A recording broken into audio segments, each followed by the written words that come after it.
Amen, amen, amen. Alors, je disais tantôt, nous avons le privilège d'avoir une sœur, mais plus une étudiante pasteur ointe depuis l'Allemagne, une femme avec un grand cœur, une femme qui a un témoignage, une femme qui ne regarde pas seulement la Bible pour la lire comme ça, mais quand elle prend la Bible, il faut que la Bible ait fait d'abord son processus, c'est-à-dire dans sa vie. Tant que la parole quitte, la parole écrite quitte donc la Bible pour arriver dans sa vie, elle commence à témoigner dans son cœur que cette parole est véritable. Et c'est une femme de foi. C'est une femme qui ne recule devant rien. S'il y a un obstacle, elle va s'arrêter. Elle va poser la question à Dieu, comment passer cet obstacle-là. Tant qu'elle n'a pas la réponse, elle restera là. L'obstacle elle regarde l'obstacle et elle sait par la foi qu'elle va passer cet obstacle-là. Et c'est vraiment une femme qui m'a toujours encouragée de loin. Quand je regarde sa vie, j'ai dit, waouh, c'est une femme forte, c'est une femme, malgré les difficultés, qui ne lâche pas prise. Elle va toujours chercher le Seigneur, elle va s'asseoir devant le Seigneur, elle va dire, Seigneur, parle-moi. Et j'ai dit, waouh, parce qu'il y a des femmes qui préfèrent même tourner l'obstacle. Non, là-bas, c'est trop dur pour moi, je passe à autre chose. Mais vous savez, quand on contourne l'obstacle, l'obstacle revient. Il peut revenir d'une autre manière, mais il peut revenir encore plus grand. C'est-à-dire l'obstacle devient plus grand. Et c'est vraiment une femme qui a la parole d'encouragement, qui a la parole qu'il nous faut lorsque nous sommes dans des difficultés, mais surtout, elle a la parole qu'il faut pour aller chercher les âmes. C'est une évangéliste née. Elle le sait dans son cœur que lorsqu'elle parle, même si c'est pas oui, répentez-vous, donnez votre vie au Seigneur, elle a cette onction-là. Quand elle parle, si tu sens que tu n'es pas bien positionné avec Dieu, tu commences à te dire que, à quel niveau de ma foi. Mais c'est vraiment une femme mariée à un docteur. C'est un merveilleux couple de serviteurs de Dieu. Et nous les aimons profondément avec mon mari. C'est vraiment des serviteurs qui craignent le Seigneur. Et aujourd'hui, elle va vous dire, elle est tellement sincère, je sais qu'elle va vous le dire, mais je préfère justement lui donner la parole pour la suite. Mais nous sommes très, très, très contents d'être avec elle ce matin. C'est l'étudiante pasteur Liliane que je vous invite à accueillir dans le chat. Vous pouvez juste lui mettre déjà des encouragements, des cœurs ou même des mains qui se lèvent comme ça ou comme ça pour l'encourager. En tout cas, ma sœur, tu as la parole. Shalom, shalom. Merci, Madame Maman. Je reçois tout ce que tu as dit. D'accord. Amen, je reçois. Merci, merci pour ces moments. Merci au couple Lannoy. Alors, on est dans l'école du Saint-Esprit et on est dans l'école du couple Lannoy. Donc, effectivement, nous sommes, mon mari et moi, quand je dis nous, étudiant pasteur justement aux côtés du pasteur Michael et de son épouse Sarah. Et c'est un privilège pour nous, c'est une joie pour nous et nous les aimons aussi beaucoup. Et voilà, donc ce matin, le pasteur Lannoy a bien voulu que j'intervienne et comme je dis, je pense que je suis dans l'école du pasteur Lannoy et de son épouse parce qu'il me fait faire les choses que moi-même je me découvre. Mais je bénis le Seigneur parce que je sais que s'il est à mes côtés, c'est que Dieu sait pourquoi. Et il m'amène, il m'aide à aller vraiment dans ce que Dieu m'appelle et je rends gloire à Dieu pour leur vie. C'est aussi des serviteurs de Dieu que nous aimons, sur qui nous nous appuyons parce que nous savons que c'est des personnes qui aiment véritablement le Seigneur et qui ont un témoignage, un vrai témoignage. Et ce qu'ils disent, on peut aussi le voir dans leur vie se refléter.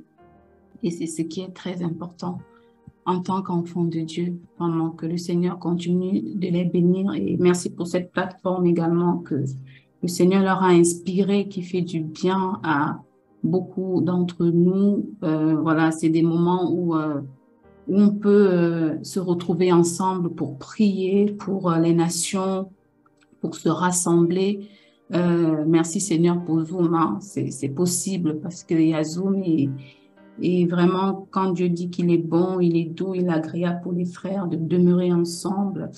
C'est là où il déverse sa puissance, son onction. Nous pouvons voir que parce que nous sommes rassemblés justement pour l'œuvre de Dieu, pour un but précis, pour le royaume, le Seigneur, il est là, il voit.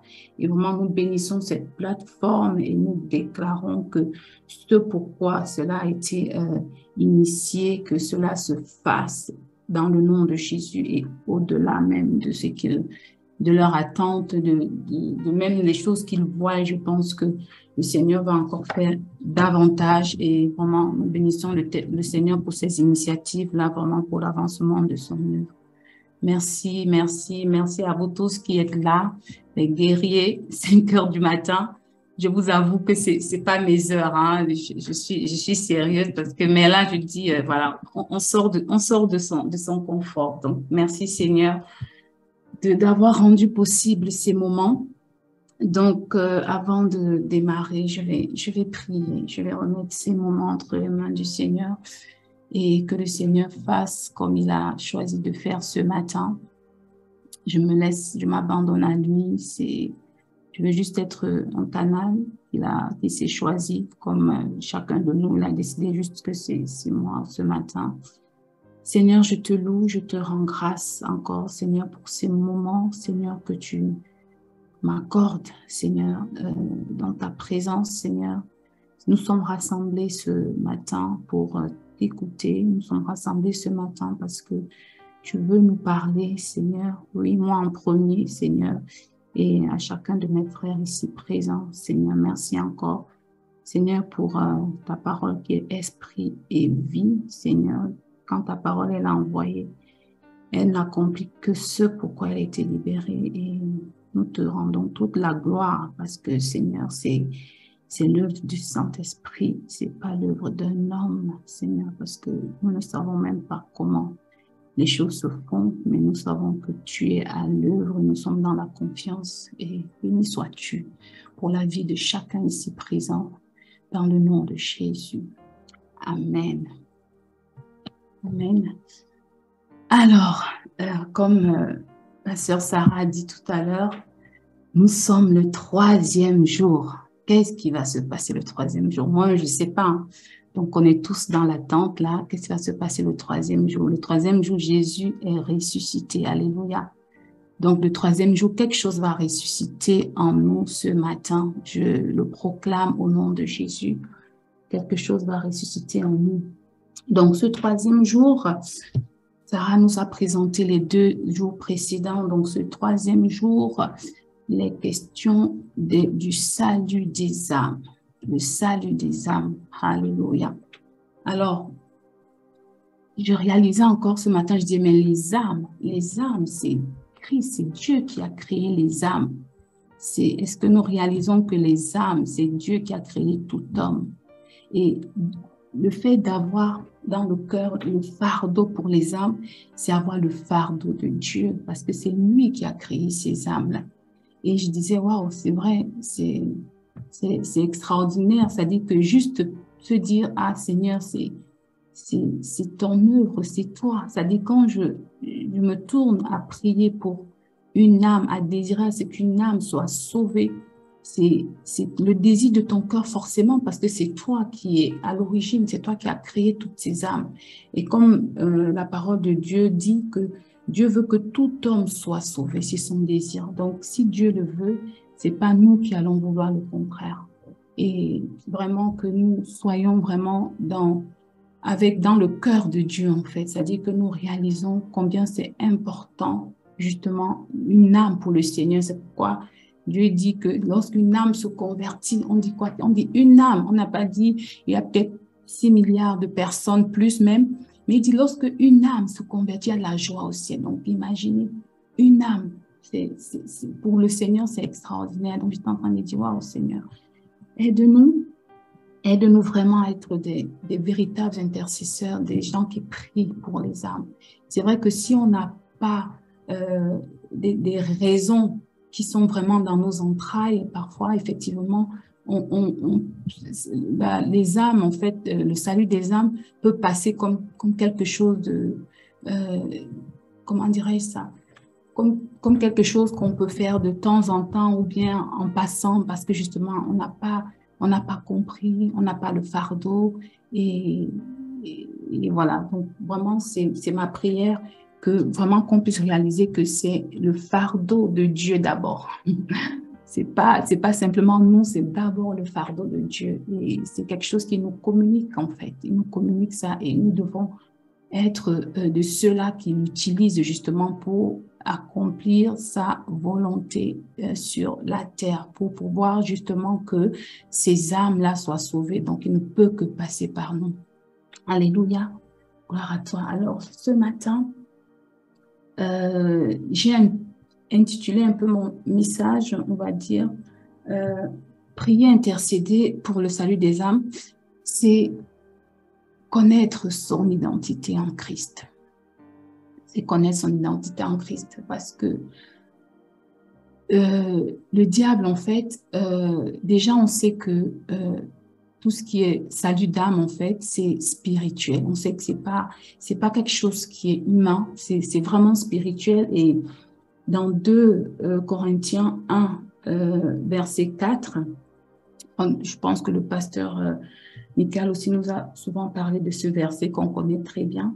Donc là où on parle, je vais lire ce verset-là, comme ça on va prendre 2 secondes, juste je vais prendre 2 Corinthiens.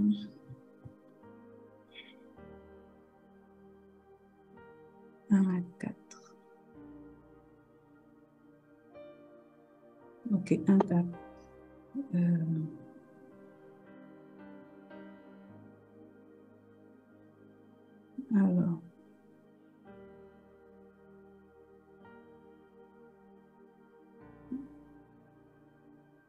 Alors, c'est pas celui-là. Alors, Liliane, si tu veux... C'est celui où la parole de Dieu qui dit que le prince de tout le monde, en fait, a aveuglé, en fait, l'intelligence, en fait, des hommes. Donc, je pense que oui, que le prince de ce monde a aveuglé l'intelligence des hommes, en fait. C'est-à-dire que, en fait, le monde est gouverné par Satan. Le monde, vraiment, il faut que nous réalisons que vraiment c'est spirituel parce que c'est pas l'œuvre d'un homme. C'est-à-dire qu'il faut vraiment pour le salut des âmes, il faut, c'est 2 Corinthiens 4, 3, verset 4. 3, verset 4, pardon. Le pasteur Michael va mettre le... Ok, super. Donc, c'était pour nous dire en fait que qu'on a vraiment besoin de prier parce que c'est un combat en fait de 2 mondes, entre le monde des ténèbres et le monde du royaume de Dieu en fait. Et on sait que Satan, il veut retenir les âmes, le plus possible. Donc, même si Dieu veut que tout le monde soit sauvé, on voit bien qu'il y en a quand même qui ne le sauront pas malheureusement. Et c'est nous en fait qui faisons tout pour que justement ceux qui doivent rejoignent la bergerie rejoignent la bergerie. Et moi, je disais, il faut connaître son identité en Christ. Pourquoi? Parce que c'est vrai que lorsque nous prions, on a besoin de prier avec foi. L'intercession doit être faite dans la foi. Pourquoi dans la foi? Parce que sans la foi, en fait, ça va être difficile que les âmes soient sauvées. On a besoin de la prière, de la foi. Et ça, il faut connaître notre identité en Christ. Parce que, pourquoi? Quand on prie, en général, souvent, on a des pensées qui viennent. Il y a parfois des forteresses qui viennent nous dire, ah, mais toi, tu pries, toi, tu essayes de prier, mais regarde, qu'est-ce que tu as fait hier, par exemple? Comment tu t'es comporté? Et parfois, le diable ramène certaines choses, fait remonter certaines choses parce qu'il veut nous empêcher d'être convaincus dans ce que nous faisons. Il veut nous empêcher d'être vraiment pleinement, de prier avec foi. Pourquoi? Parce que quand tu doutes, quand tu commences à prier et que tu doutes, tu te dis, ah, est-ce que bon Dieu écoute ma prière? Oui, j'ai fait ça il y a 2 jours. est-ce qu'il m'écoute vraiment? Et moi personnellement, j'ai parfois été combattue dans ce sens-là, où j'avais péché contre le Seigneur et je disais, j'étais là, j'ai dit, mon Dieu, comment... en fait, à un moment donné, tu as l'impression que tu as du mal à élever la voix, en fait, parce que tu as des pensées qui reviennent, des pensées qui reviennent. Et là, j'ai dit non, je prends autorité et parce que je sais qui je suis en Christ, en fait. Je sais qui je suis en Christ. Une fois qu'on reconnaît, on reconnaît nos péchés, une fois qu'on reconnaît qu'on a peut-être péché contre Dieu et qu'on n'était pas positionné comme il faut, on se repositionne tout simplement et on continue la marche. Et ça, c'est super important. Donc moi, je disais, Seigneur, c'est pas possible. Je refuse de croire que je peux pas prier parce que j'ai telle chose, parce que j'ai confessé déjà mon péché. Mais pourquoi je dois avoir ce rappel de l'ennemi en moi? Parce que effectivement, je ne sais pas quelle est mon identité en Christ. Je ne sais pas quelle est mon identité en Christ. Dieu dit, le juste vivra par la foi. Moi, je suis justifié en Christ Jésus. Ma justice, ce n'est pas la justice d'un homme. La justice, c'est pas par mes œuvres, c'est pas par ce que je fais de bien ou de mal. Parce que de toute manière, le mal, je vais souvent en faire. Je ne le fais pas parce que je dois faire le mal, je suis prêt, comment dirais-je, ça dit que je me dis, oui, je vais faire le mal. Non, c'est parce que ce mal-là, il est en moi, en fait. Il était corrompu, je dirais, j'ai été corrompu, mais tous les jours, avec le Saint-Esprit, justement, je fais tout pour que le Saint-Esprit puisse prendre toute la place et que justement le moi puisse diminuer. Mais ce moi-là, je ne peux pas l'enlever. Je ne peux pas l'enlever, je vis avec. Donc, si lorsque je m'approche de Dieu, j'ai du mal en fait à me dire que ma prière va être exaucée, ma prière va atteindre l'objectif, le but, c'est qu'il y a un problème en fait. Et ça, c'était vraiment, ça, ce sont des forteresses, en fait, des forteresses, autant pour moi, qui sont en nous et qui nous empêchent de prier efficacement parce qu'on ne sait pas quelle est notre identité en Christ. Est-ce que tu crois que c'est parce que tu as péché hier que tu ne peux pas prier pour une âme, pour qu'elle soit sauvée? Tu ne peux pas prier pour un membre de ta famille, pour qu'elle soit sauvée, pour qu'il soit sauvé, autant pour moi? Non, c'est pas vrai. C'est pas vrai. Est-ce que tu sais que tu as fait telle chose? Est-ce que tu sais que tu peux confesser ton péché? Dieu dit qu'il est fidèle, il est juste pour nous pardonner.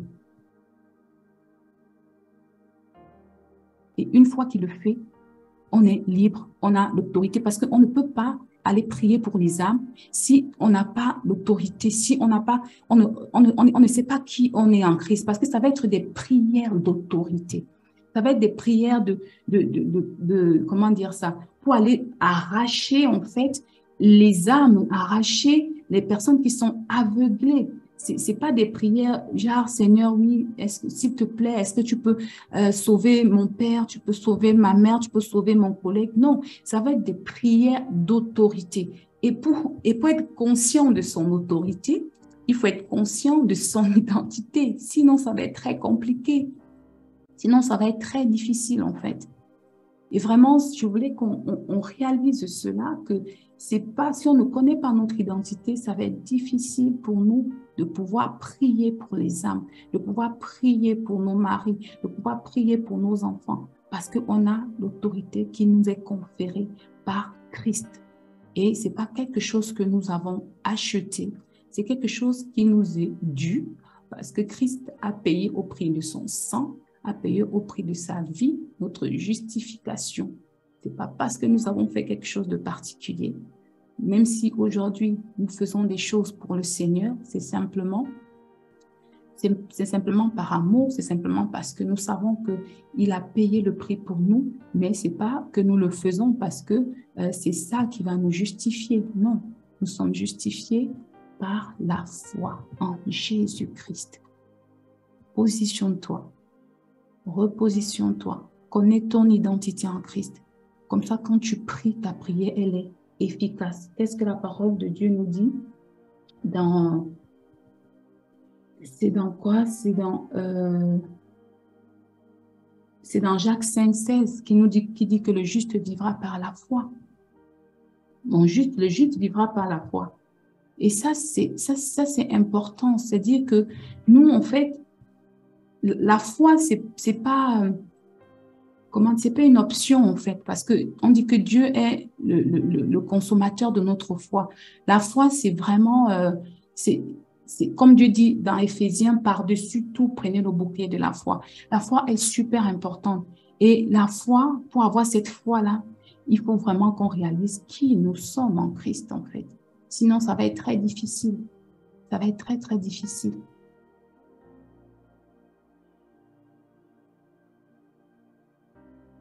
Quelle est ta relation avec le Seigneur? Comment te vois-tu?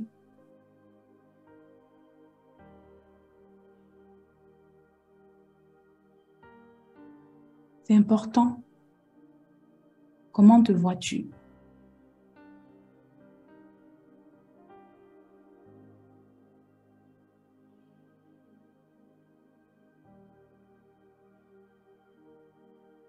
Ne nous limitons pas. C'est vrai que lorsque nous prions pour les âmes, souvent, en fait, le problème, en fait, c'est quoi? C'est que parfois, on ne réalise pas aussi que les âmes qui sont là, en fait, c'est aussi des personnes, en fait, qui étaient comme nous au départ.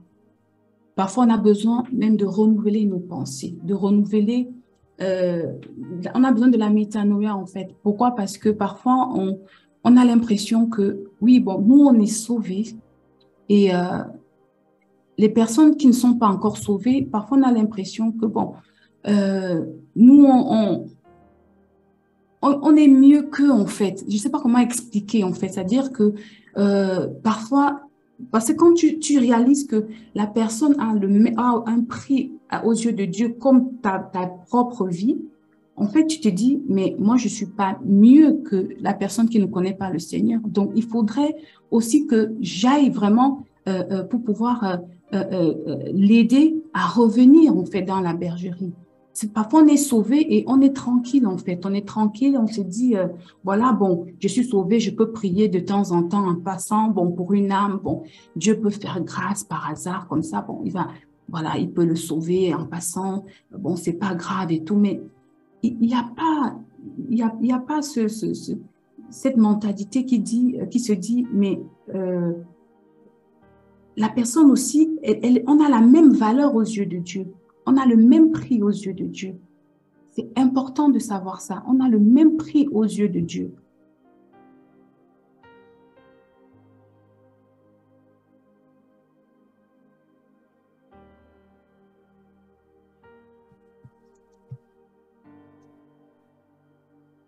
Donc vraiment, ce matin encore, je voulais vraiment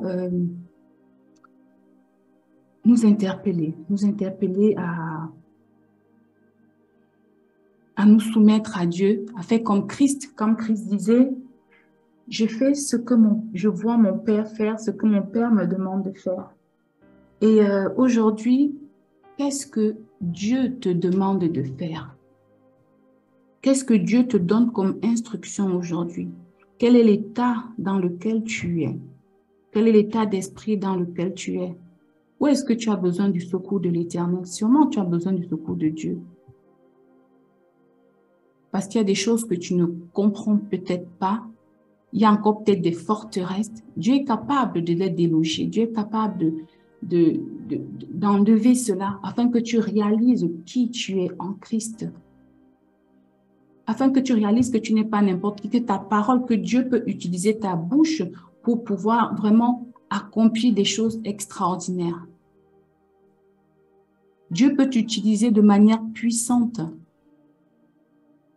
Comme je dis, ce n'est pas une question de mérite. Vraiment, j'insiste dessus. C'est vraiment ce qui est monté beaucoup dans mon cœur. Quand je préparais ces temps, Dieu me disait, ce n'est pas un mérite. Ce n'est pas un mérite. C'est une disposition de cœur, c'est une position. C'est une position.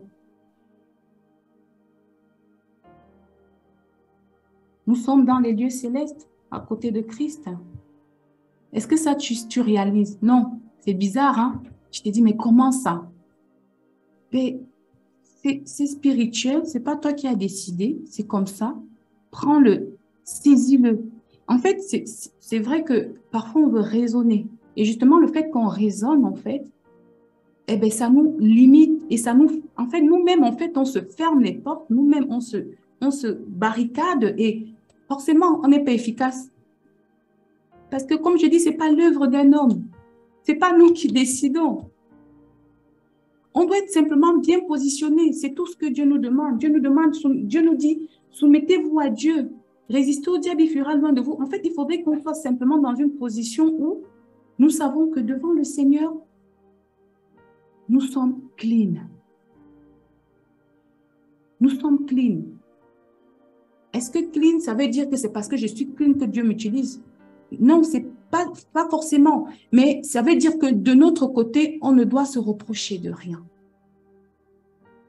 D'accord? Ça veut dire que si Dieu te montre quelque chose dans ta vie, mon frère, ma soeur, eh bien, tu le mets devant le Seigneur et tu dis, Seigneur, voilà tel problème que j'ai et tout ça. Seigneur, je te remets ça. En fait, il faut simplement être conscient de son état et de vouloir aller plus loin. Et dire, Seigneur, change-moi, Seigneur, transforme-moi. Mais ce n'est pas parce que Dieu va te transformer que tu vas être, comment dire ça, tu vas plus bénéficier de sa grâce qu'autre chose. C'est pas parce que Dieu va te transformer que là, tu vas être plus, comment on dit ça, plus méritant, on va dire entre guillemets, de pouvoir te positionner, de dire, bon, voilà, en Christ, je suis ça. Non. C'est un fait, en fait. Il faut qu'on réalise que c'est un fait. C'est quelque chose qui est là. Tu es une nouvelle créature en Christ. Ça ne dépend pas de toi. C'est comme ça, Dieu l'a fait une fois pour toutes, c'est terminé. Prends-le et utilise-le. Prends-le et fais-en quelque chose. C'est dommage d'avoir cette position. C'est dommage d'avoir tout cela et d'en faire rien, en fait. C'est dommage.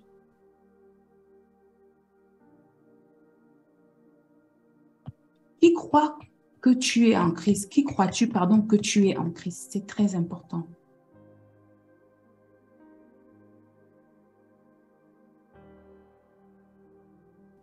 Satan vient chuchoter, ce n'est pas un problème.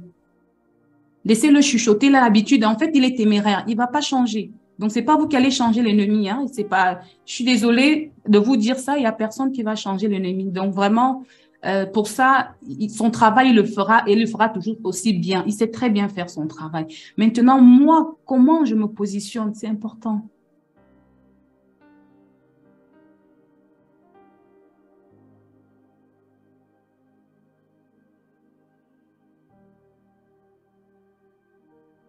On peut rester, on peut ressasser tout ce qu'on a fait, tous les péchés, toutes les choses, les blessures, tout ça, c'est bien, c'est important parce que Dieu veut qu'on aille de gloire en gloire, Dieu voudrait qu'on s'améliore. Mais ce n'est pas ça notre identité.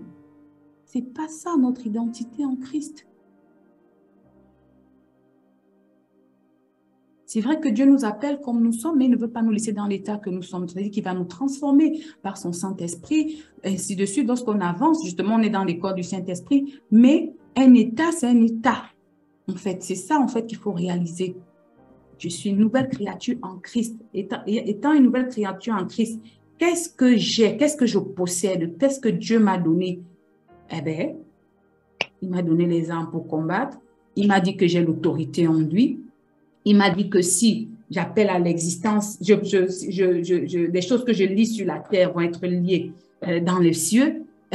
Tout ça, il a dit, c'est ça en fait. Ce n'est pas autre chose. Il a dit que voilà, je peux intercéder pour mon frère, je peux prier pour mon frère, je peux prier pour ma soeur avec foi, avec foi, avec foi.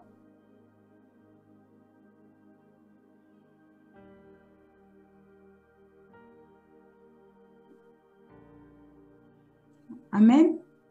Et ça, c'est vraiment important. Je voulais vraiment nous dire ça ce matin parce que parfois, nos prières ou bien nos moments ne sont pas efficaces parce que déjà dans notre tête, il y a tellement de hauteur, il y a tellement de choses qui nous empêchent d'être libres dans la présence de Dieu, de venir avec assurance, de venir avec rage, de dire ça là, je vais posséder ça, cette âme va être sauvée, cette âme, je la déloge de là. C'est pas parce que j'ai péché hier, j'ai péché avant-hier, en tout cas, je vais toujours pécher. C'est pas pour dire qu'on doit pécher, on doit être dans le péché, c'est pas ça du tout, hein. Mais quand je dis qu'on va toujours pécher, parce que Dieu dit qu'un homme qui dit qu'il n'est sans péché, c'est un menteur. Donc, ça veut dire que tous les jours, on vit dans la repentance. Parce que celui qui passe un jour sans se repentir, c'est qu'il y a un problème, hein, déjà. Il y a un problème. Donc, tous les jours, notre cœur doit être... On a une attitude de repentance parce qu'on sait des choses qu'on fait la journée, tout ce qu'on fait ne glorifie pas toujours Dieu tout au long de la journée. Même ne serait-ce que même si tu t'enfermes, disons, tu n'es même pas sorti et tout, ben, juste tes pensées, ben, ça, tu ne peux pas contrôler souvent. Donc, tout ça, si on doit attendre de se dire, ah ben, je mérite ça parce que j'ai pas ouvert la bouche, j'ai prié, j'ai jeûné pendant des mois, donc là, je suis à même de pouvoir prier et dans ce cas, une âme va être sauvée parce que voilà, je me suis mise à part. Oui, tu te mets à part parce que Dieu te l'a mis dans le cœur de te mettre à part. Parce que peut-être il y a quelque chose à te dire, mais c'est pas parce que tu t'es mis à part que tu mérites de prier en fait, ça n'a rien à voir. Les instructions que Dieu nous donne, c'est pas ces instructions-là, c'est pas ces instructions qui nous donnent, comment dire ça, qui nous donnent l'autorité en fait. C'est pas ces instructions-là qui nous donnent le mandat de faire. Non, c'est que ça a déjà été fait en fait. Ça a déjà été fait. Cette autorité, nous l'avons en Christ. C'est tout, un point, c'est tout. Le reste, il n'y a pas.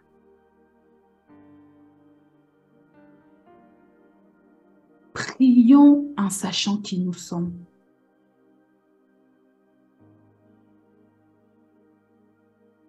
Nous prions dans la victoire. Hein. C'est vrai, lorsque Dieu envoie la bénédiction, par exemple, on a l'exemple de Daniel, où le prince de Perse est arrivé, on dit oui, il a dû envoyer encore des anges et tout ça, parce que voilà, c'était compliqué. Mais n'empêche, même quand c'est compliqué là, celui qui a le mot de la fin, c'est le Seigneur. C'est lui qui a le dernier mot, peu importe tout ce que le diable veut faire et tous les contours qu'il prend. Mais il sait lui-même qu'il est déjà par terre. Ce sont juste, en fait, c'est un peu comme, comment dirais-je ça? C'est un peu comme, bon, je dirais pas peut-être comme une illusion, en fait. C'est-à-dire que tu as quelque chose, en fait, qui est là et, par exemple, vous êtes devant votre ordinateur, je ne sais pas, peut-être vous êtes devant votre téléphone. Et il est là, ton téléphone. Bon, on va parler de quelque chose qui est plus pratique, qui est plus physique, en fait. Et le diable veut te convaincre que l'ordinateur que tu vois là, ce n'est pas l'ordinateur. Il veut te dire, non, l'ordinateur que tu as devant toi, ou bien ton téléphone, c'est le stylo. Est-ce que c'est normal? Et nous, on accepte ça, en fait. En fait, c'est ce qui te présente, en fait. Et ça, on accepte parce que eh bien, voilà, je ne comprends pas, c'est plus facile d'entendre le diable. Pourquoi est-ce qu'on est prédisposé comme ça? Parfois, je me pose la question, je dis, Seigneur, mon Dieu, tu as payé au prix de ton sang. C'est-à-dire que Dieu ne reviendra plus à la croix, c'est terminé. Il a dit, tout est accompli. Donc, les prières qu'on fait, les choses qu'on fait, c'est quelque chose que Dieu a déjà acquis pour nous. C'est-à-dire qu'on l'a. On ne part pas chercher quelque chose, on l'a déjà, on l'a. Soyons conscients de ça, soyons conscients de cela. Comme ça, quand nous allons aller prier, on sait que quand on se lève pour prier, que le diable vient dire que oh, tu dis ah, c'est pas grave, on va résoudre ça après. Laisse-moi d'abord, je vais utiliser ce que Dieu m'a donné. Tout ça, on résout après. Il n'y a pas de souci, Satan, reviens après. Parce que ta mentalité a changé, ton métanoïa. Tu sais que non, en Christ, je n'achète pas. C'est ce qui m'est dû. C'est dans le package du salut. Pourquoi je réalise aisément que je suis sauvée? Pourquoi ça j'accepte? Pourquoi personne ne peut... C'est vrai, il y en a qui sont sauvés, peut-être qui sont souvent dans le doute, parce qu'il y a des choses qui ne sont pas encore assises en eux. Mais il y a des choses qui sont en nous et on a l'impression que personne ne peut enlever parce que nous sommes convaincus. Parce que nous vivons des choses. Personne ne peut t'enlever ça, tu le sais. Tu sais intérieurement que oui, ça c'est le Christ. C'est la même chose. C'est des choses, c'est-à-dire que c'est des choses que nous devons savoir et nous dire c'est là. C'est pas autre chose. C'est pas autre chose. C'est ça. On ne va pas diluer, on ne va pas essayer de raisonner. Il n'y a pas de raisonnement à ce niveau. Il n'y a aucun raisonnement. C'est un fait. Vous savez qu'on dit c'est un fait, c'est ça. C'est-à-dire, la Terre, c'est la Terre. Jupiter, c'est Jupiter. On ne peut pas changer. Voilà, ça ne peut pas s'inverser. C'est comme ça. C'est ça, un fait.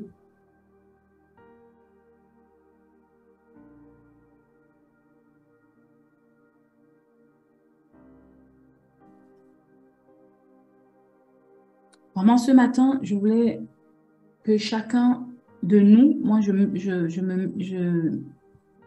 me joins à ces paroles parce que je sais combien, moi-même, j'ai été tellement combattue lorsque tu pries et que tu as l'impression que tes prières n'arrivent pas parce que tu as plein de pensées qui viennent, des choses. Mais ce matin, je voulais nous dire que c'est un fait. Dieu a acquis au prix de son sang notre identité en lui. C'est un fait. Quand tu viens devant le Seigneur avec autorité, c'est Jésus qui a acquis au prix de son sang. Tu n'as pas, ce n'est pas un travail que tu vas aller faire pour que tu sois rémunéré, pour qu'on te dise que tiens, là, maintenant, tu as beaucoup plus d'autorité. Non. La seule chose, c'est est-ce que je suis simplement bien positionnée? Est-ce que, voilà, j'ai confessé mon péché, basta, Dieu a oublié, il passe à autre chose. Parce que parfois, on se dit, non, mais est-ce que Dieu m'a vraiment pardonné? Si il t'a pardonné, tu passes à autre chose, tu pries. Prie avec autorité. Prie en réalisant que tu es qui tu es en Christ. C'est très important. C'est très important. Je voulais vraiment prier pour nous ce matin et pour nous aider justement à être des vrais intercesseurs, des vrais combattants, parce que nous saurons qui nous sommes en Christ. Et quand nous allons nous lever pour prier, nous n'allons pas prier comme les enfants. Nous n'allons pas prier comme si nous mendions. Nous ne mendions rien. Nous réclamons ce qui est dû. Tous ces âmes qui doivent revenir à la bergerie, c'est un dû. C'est normal. Ils doivent revenir. Satan, j'ai fait ça, je m'en fous. Ils reviennent ici parce que c'est leur place. C'est là où ils doivent être. Au nom puissant de Jésus-Christ de Nazareth. Mon Père, il doit être là parce que c'est là où il doit être. Au nom, c'est Jésus qui a payé au prix de son sang. Ce n'est pas par mes péchés, ce n'est pas parce que j'ai fait ça, mais c'est à cause du nom de Jésus. Mes enfants, ils doivent venir à toi parce que c'est normal. Mon mari, il doit venir à toi parce que c'est normal. Ainsi de suite, vous proclamez, vous donnez les noms, vous proclamez avec autorité, avec ferveur. Vraiment, vous le faites de tout votre cœur.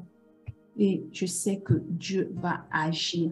Dieu va nous amener à un autre niveau de prière parce que nous savons qui nous sommes en Christ Jésus. Nous savons qui nous sommes en Christ Jésus. Alléluia. Je vais prier. On va prier.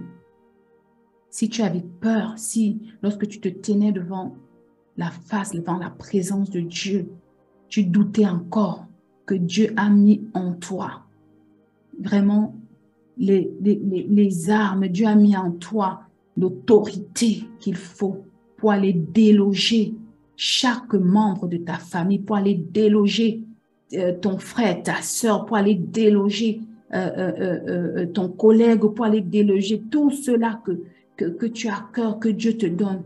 Sache que tu as l'autorité.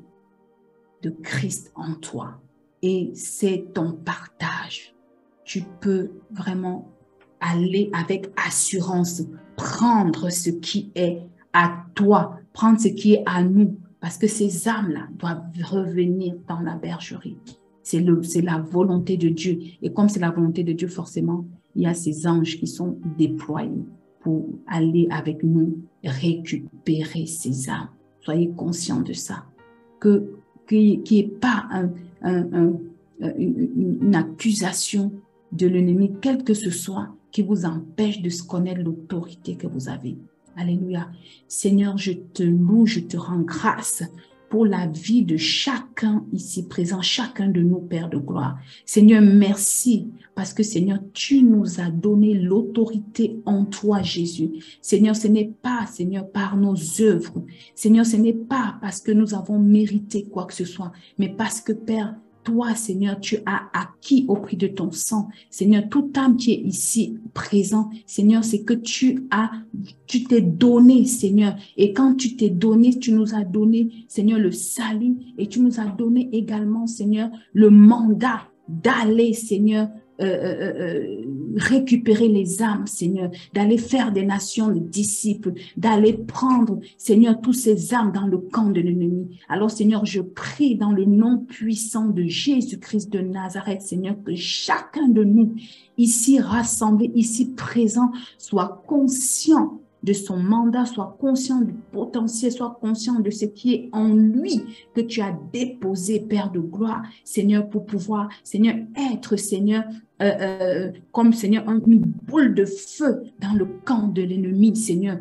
pour détruire les forteresses, pour détruire les œuvres des ténèbres, Seigneur, afin que les âmes qui sont encore perdues aujourd'hui, les membres de nos familles, nos maris, nos enfants, Seigneur, nos familles, Seigneur, tantes, oncles, Seigneur, nos collègues, Seigneur, même ceux qui sont rétrogrades dans la foi, Seigneur, tu nous as donné la capacité, Seigneur, d'aller, Seigneur, les ramener à toi, Seigneur. Et je prie que chacun ici, Seigneur, de nous soyons conscients de cela dans le nom puissant de Jésus-Christ de Nazareth.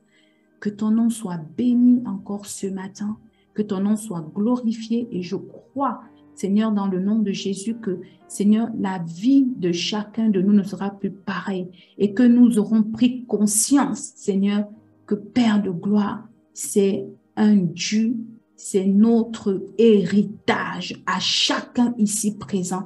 Seigneur, il n'y a pas un qui est au bénéfice plus que l'autre parce que, Seigneur, tu l'as acquis pour chacun de nous. Dans le nom de Jésus-Christ de Nazareth, j'ai ainsi prié. Amen. Alléluia, amen. Nous allons continuer à prier par rapport à ce que l'étudiant pasteur Liliane a dit. J'ai retenu une chose. Elle a dit la foi n'est pas une option. La foi n'est pas une option si on veut véritablement vivre dans notre identité en Christ. La foi n'est pas une option. Alors ce matin, si tu sais que ta foi a baissé, si tu sais que ta foi n'est plus une ferme assurance, parce qu'il y a l'assurance, mais la ferme assurance, c'est ce que la Bible dit, que la foi est une ferme assurance. Si tu sais que ta foi n'est plus une ferme assurance ce matin, on va demander que le Seigneur fortifie ta foi. Alors élève ta voix, regarde à ta foi ce matin. Comment est positionnée ta foi par rapport à la parole de Dieu?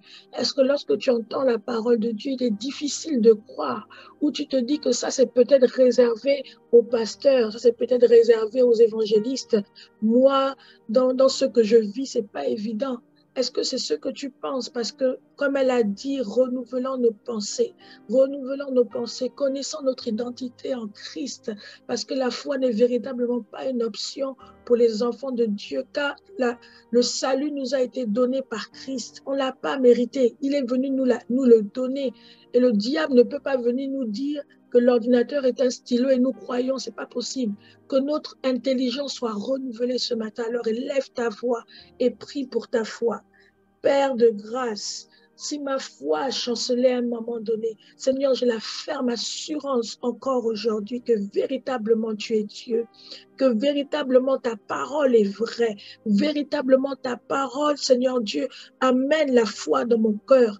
La Bible déclare que la foi vient de ce qu'on entend et ce qu'on entend vient de la parole de Dieu. La foi vient, la foi part. Mais lorsque la foi arrive dans ta vie, que tu puisses la conserver, que tu puisses t'affermir chaque jour, poser des actes spirituels, lire la parole de Dieu, prier afin d'affermir ta foi, afin qu'elle puisse grandir en maturité dans la parole de Dieu, afin que tu puisses te positionner dans ton identité et marcher avec une foi ferme, quels que soient les vents qui vont souffler, quelles que soient les tempêtes qui arriveront, quelles que soient les situations difficiles que tu vas vivre, que ce soit au niveau familial, que ce soit dans ton travail, dans tes projets, et même lorsque tu vas évangéliser, quels que soient les obstacles que tu vas être, sur lesquels tu vas être confronté, que ta foi demeure ferme, une ferme assurance des choses qu'on espère, une démonstration de celles qu'on ne voit pas. Oui, Seigneur, élargis maintenant l'espace de notre temps spirituel, que nous puissions, Seigneur Dieu, voir comme tu vois, que nous puissions agir comme tu nous demandes d'agir, comme l'a si bien dit l'étudiante pasteur Liliane, que Jésus ne faisait que ce que le Père lui disait de faire, parce que Jésus avait la foi qui devait entendre son Père chaque matin avant de sortir. Jésus allait prier et il savait qu'il devait entendre son Père. Et avec cette foi, Dieu parlait à Jésus et Jésus appliquait, obéissait. Et nous avons vu le ministère de notre Seigneur. Nous avons vu comment il a marché sur la terre. Alors ce matin, Seigneur, fortifie une foi qui était chancelante, fortifie une foi qui était faible, qui commençait à être influencée, Seigneur Dieu, par ce monde qui part dans la perdition. Seigneur, fortifie une foi qui avait besoin d'entendre cette parole ce matin, de revenir à notre identité en Christ. Fortifie, Seigneur Dieu, ce matin une foi par ta parole qui a été libérée, par ta parole qui a été libérée ces 2 derniers jours et même encore ce matin. Seigneur, je prie pour la foi d'une sœur ce matin, oui, qui se posait tellement de questions, qui se disait que peut-être vraiment aller à l'église, tout ça, ça commence à devenir lourd parce qu'elle a des situations difficiles dans sa vie. Laisse-moi te dire que sans la foi, ces situations vont demeurer. Sans la foi, ces situations vont rester là. Fortifie ta foi ce matin, ne lâche pas prise parce que c'est dur. C'est pas parce que c'est Dieu que Dieu n'est pas là. C'est pas parce que tu n'entends pas Dieu que Dieu n'est pas là.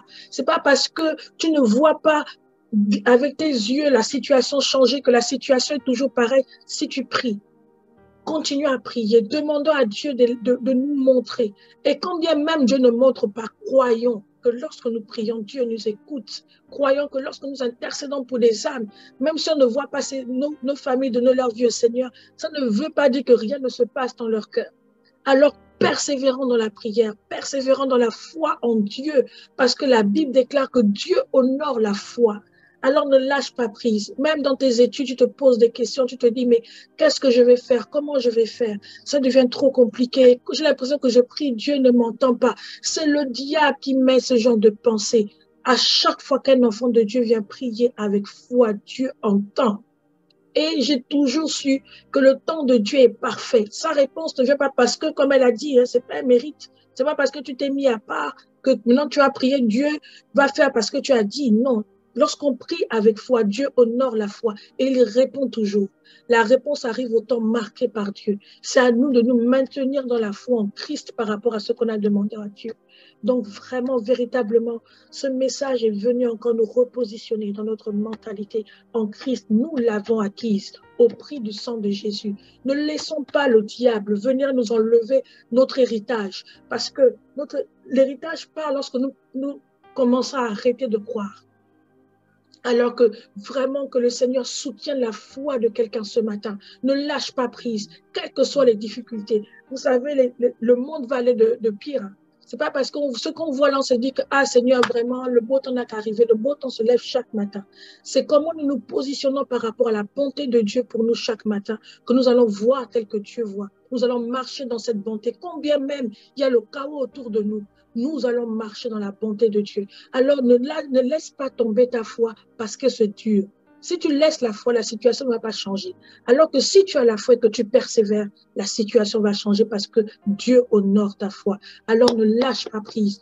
Garde la foi par rapport au salut de ta famille. Garde la foi par rapport à l'évangélisation que tu fais dans la rue chaque jour. Même si on te repousse, même si on dit que ce que tu fais là, c'est vraiment, oui, laissez-nous, si Dieu existait, le monde attend que Dieu fasse comme il veut. Dieu n'est pas un Dieu gentil. Dieu est un Dieu bon et il répond à la bonté de qui il est parce que c'est sa nature. Alors ne lâche pas prise. J'encourage quelqu'un ce matin pour sa foi. Ne lâche pas prise. Reconnais ton identité en Christ, que quelle que soit la difficulté, Seigneur, je garde la foi. Quelle que soit la difficulté, Seigneur, je garde la foi en toi. Je tiendrai par la foi. La Bible dit, est-ce que lorsque Jésus va revenir, est-ce qu'il trouvera la foi? Je tiendrai bon par la foi, Seigneur, quel que soit ce que je vis.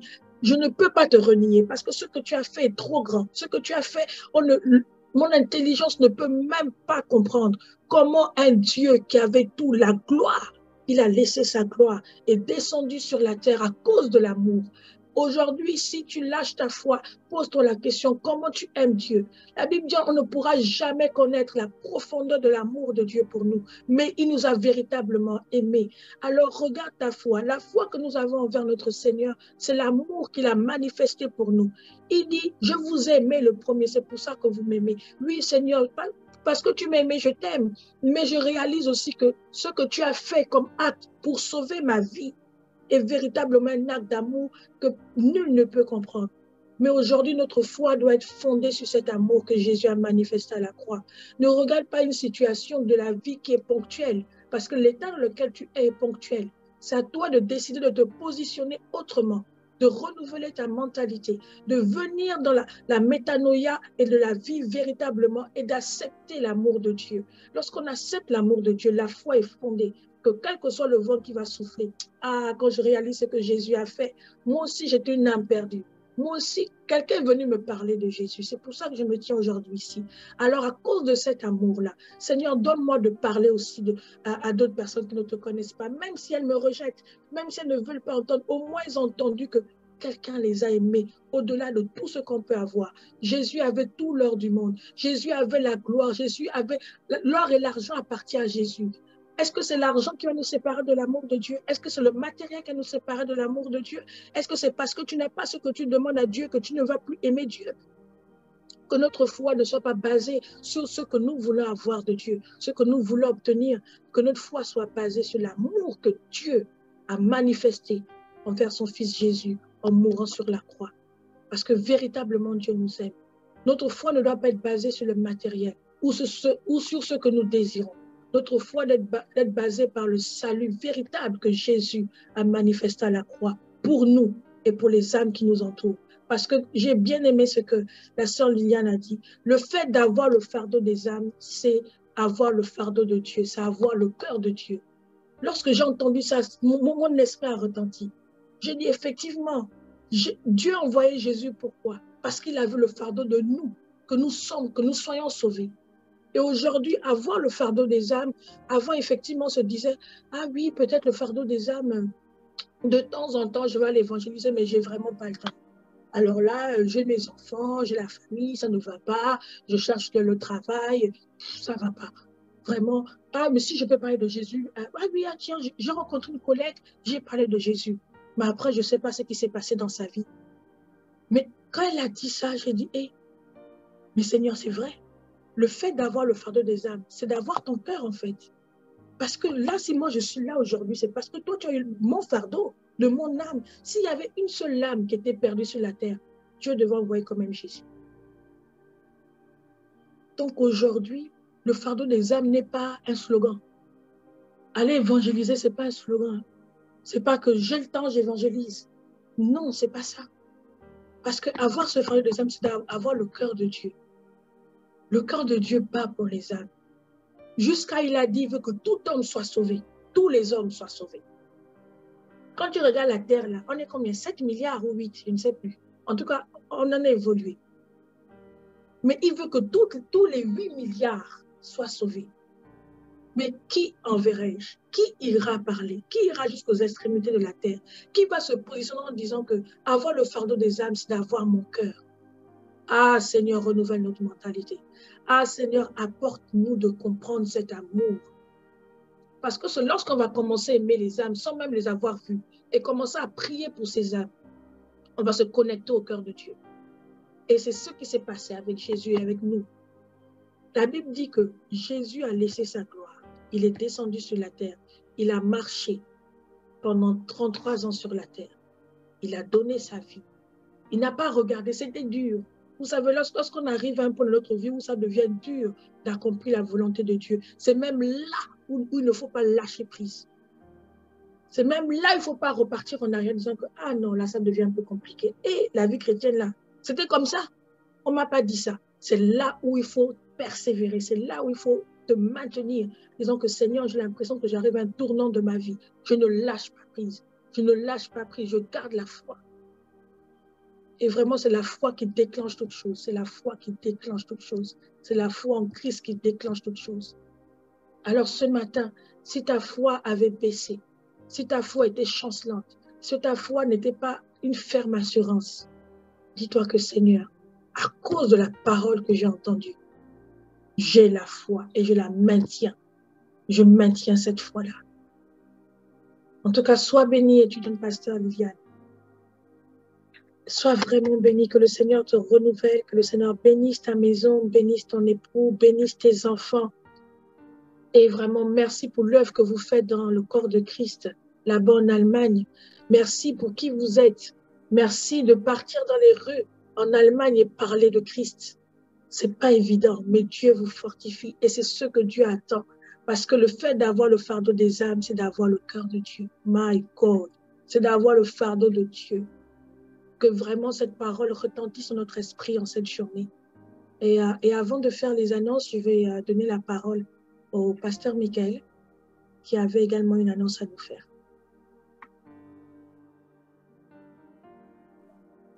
Alléluia. Gloire à Dieu pour ce qu'il a dit aujourd'hui au travers de Liliane. Je vous salue tous dans la présence de Dieu. Il y a des choses qu'elle a dites ce matin et nous sommes vraiment dans ce jour où nous prions pour le salut des âmes. S'il y a bien un ministère qui est le plus important que tous les autres, c'est bien les âmes. Les âmes qu'on doit sauver. Les âmes qui méritent aussi, qui ont aussi cette grâce que Jésus est mort pour eux. Ce n'est pas que pour nous qui sommes sauvés que Jésus-Christ est mort, mais Christ est mort également pour les pécheurs qui sont encore perdus. Et ce qui nous rassemble aujourd'hui, ce sont justement ces perdus-là. On n'est pas un club d'amis qui se rassemble juste pour prier pour nous-mêmes ou pour nos familles. On n'est pas un club d'amis qui se rassemble pour une cause, une juste cause, pour faire avancer les droits de la femme, les droits de l'homme ou les droits des enfants. Nous ne sommes pas un groupe d'amis, ni même un groupe d'église pour venir simplement pour prier pour notre église ou prier pour les bien-aimés de notre église ou prier pour les malades de notre église. Mais nous sommes réunis pour prier pour la destinée de l'humanité. Nous sommes réunis parce que nous croyons que le cœur de Dieu bat encore pour les perdus.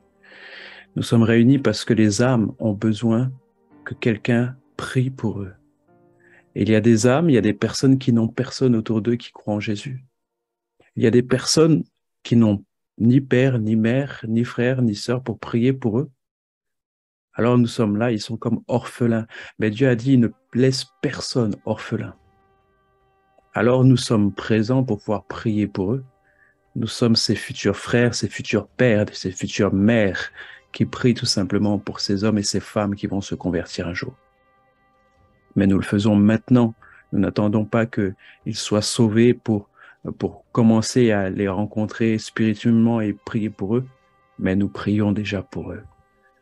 Parce que c'est le mandat que nous avons reçu, c'est l'appel auquel nous répondons en étant sur cette plateforme. Nous sommes les premiers avec mon épouse à avoir répondu à cet appel et vous joignez à nous pour pouvoir répondre à cet appel afin de prier pour le salut des âmes, afin de voir des hommes et des femmes se tourner vers l'Évangile. Quitter d'autres religions, quitter l'islam, quitter le bouddhisme, quitter toutes ces pratiques occultes et se tourner vers l'Évangile. Nous sommes réunis pour pouvoir prier afin que le voile, justement, le voile que le prince des ténèbres a mis sur les païens, soit ôté au nom de Jésus.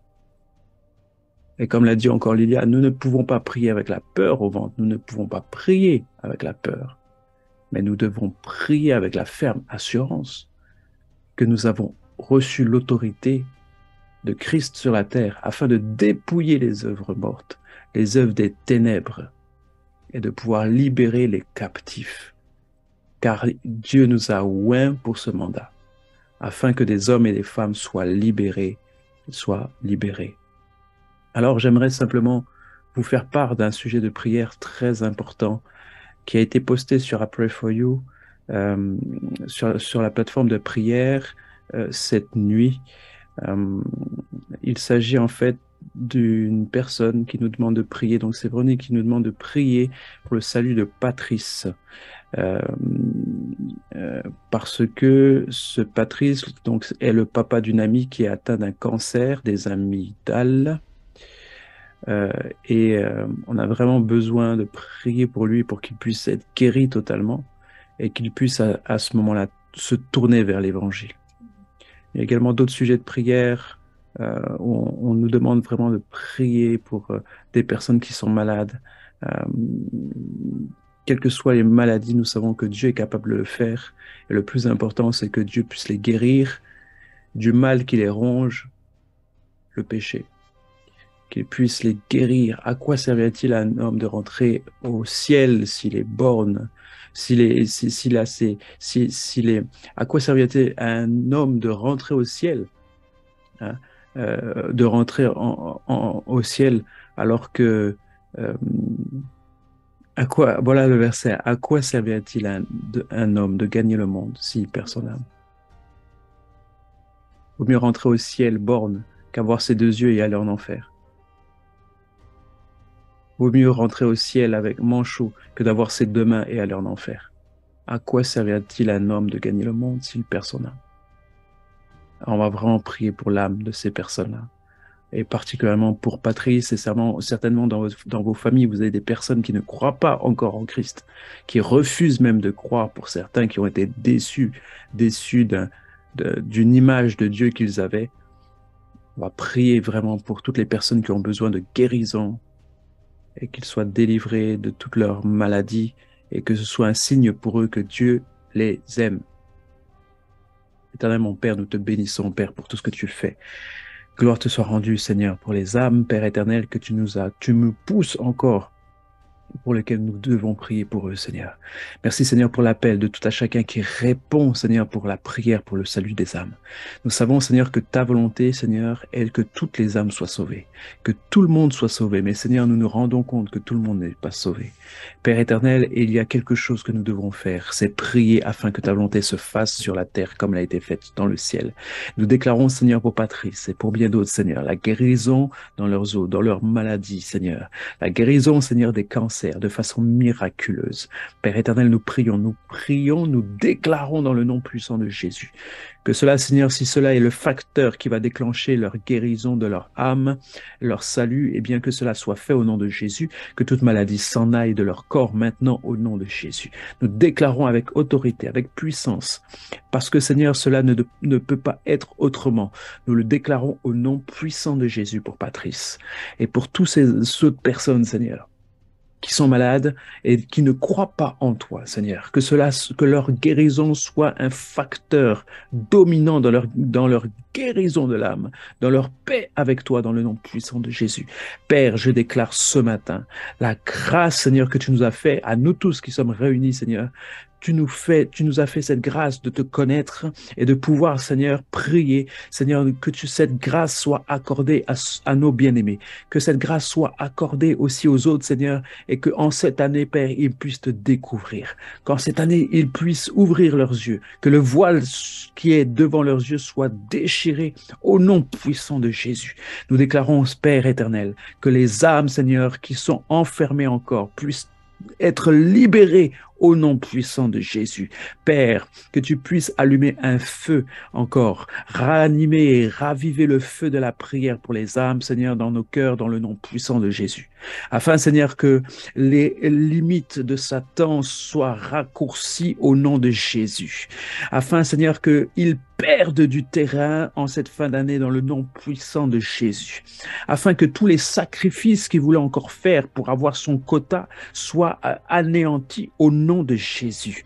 Nous déclarons que en cette année, Père, moins de morts, moins de sacrifices, moins d'adorateurs de Satan et plus d'adorateurs pour ton règne et pour ton royaume dans le nom puissant de Jésus. Nous le déclarons, Seigneur, même si nous sommes une poignée, Père, d'hommes et de femmes, mais nous le déclarons avec foi afin que ta volonté s'accomplisse sur la terre comme elle accomplit dans les cieux.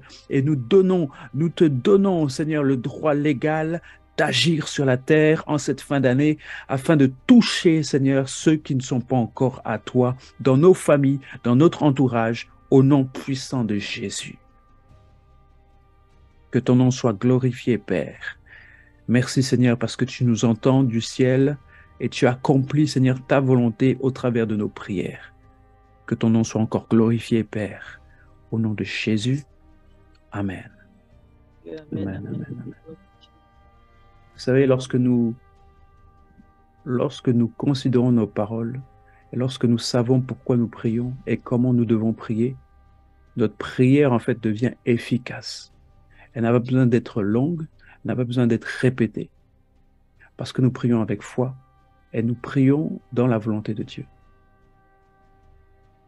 Il n'y a rien de plus efficace que la prière du juste.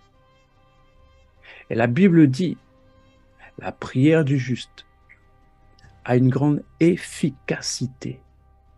La prière fervente, c'est-à-dire la prière faite avec la foi certaine, est d'une grande efficacité. Une grande efficacité, ça veut dire que c'est efficace, que ça s'accomplit. La prière que nous faisons, fervente, remplie de foi, est remplie d'une grande efficacité. Elle n'a pas besoin d'être grande ni longue, elle a besoin simplement d'être portée par la foi certaine. Et lorsque nous prions, nous pouvons nous assurer, bien-aimés, tant que vous n'avez pas l'assurance dans votre cœur que vous avez prié avec assez de foi et de ferveur, continuez de prier pour ce